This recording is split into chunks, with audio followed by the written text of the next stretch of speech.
Balance. The question of why you want determines the essence of what you want. And it is always the vibrational essence of desire that the universe provides for you. When you think about why you want something, you usually soften your own opposition.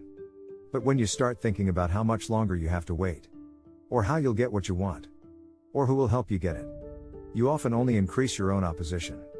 Especially if you don't know the answers to the questions at hand.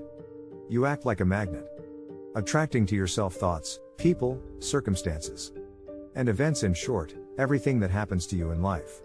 So when you see things as they really are, you attract to yourself what you have at that moment. But if you see things as you would like them to be, then you can attract to yourself exactly what you are looking for. That's why the better your business is, the better you are. And vice versa. People have a habit of focusing most of their attention on what they have at the moment. The process we have outlined for you takes a little time. With it, every day you will intentionally draw into your life good health, vitality, love, prosperity, and good relationships, all the things that make up your idea of a happy life. Remember that you live in the vibrational universe, where everything is governed by the law of attraction. That's why you always get exactly what you think about, whether you want it or not. This is because as soon as you reach vibrational harmony with the object to which your attention is directed, its vibrational essence begins to manifest in your life in one way or another. The universe does not respond to the events that have already happened in your life. On the contrary, it perceives only the vibrations sent at the moment. It makes no difference to the universe if you actually have $1 million, or if you only think that you have this million. The exact attraction depends on your thoughts, not on the actual events that are happening around you. The virtual reality process is not designed to restore what is already broken, but it will help you consciously activate pictures in your mind that will create a vibration that matches your ideas of a happy and fulfilling life. And when you get used to seeing only pleasant pictures in your imagination, this positive vibration will become your new emotional attitude. Remember that the creation process involves 3 basic steps. The first is asking. This step is very simple because you are always asking for something. The second is responding to the request, not your concern. There is source energy for this. The third is acceptance, being open to what you asked for. It is very important to be clear that there is a big difference between step 1 and step 3. When you focus on something really important and necessary for you, you are not always in vibrational conformity with your desire. On the contrary, you are much more often in tune with the absence of what you want. You keep asking. You do it incessantly, every minute, and you can't stop. The contrast between what you want and what is real constantly provokes you to make more and more requests. Your challenge at this point is to find a way to switch to acceptance mode. It's the same as tuning your radio to the right wave. You realize that the frequencies of your receiver and the radio station must match, otherwise you will only hear crackling and noise. Similarly, you can recognize the coincidence of your own signals, sent and received, through your emotions. Virtual reality is a process where you have to compose a kind of script and set a kind of movie on it, as a director would do.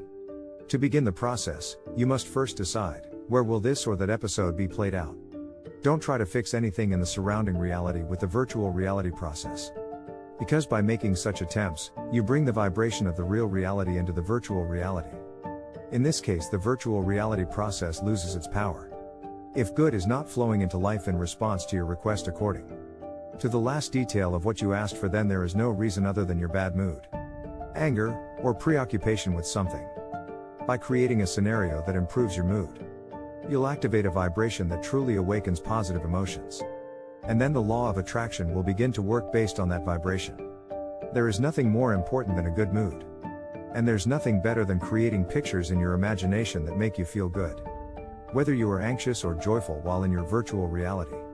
Either way, you are setting a vibration that will be reproduced by the law of attraction. Do you remember events that once happened to you? If you can remember, then in the same way you can imagine your virtual reality. Because in both cases you are creating something that does not exist at the moment. When you remember, you are in the same way recreating reality. So, there is no difference between imagination, visualization, or virtual reality. It's really just a game of imagination in which you have one single goal: to give yourself maximum pleasure. As you practice this process and stimulate your imagination, not only will you find that it is a pleasant and rewarding way to spend time, you will notice that your dominant vibration is changing. And life is reflecting all these amazing changes like a mirror.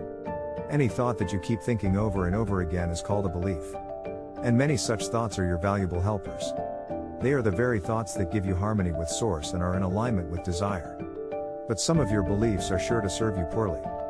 Thoughts of your own incapacity, inadequacy, or unworthiness are a prime example of this. If you understand the laws of the universe and are willing to consciously choose your thoughts, you can eventually get rid of the beliefs that get in your way by replacing them with positive ones.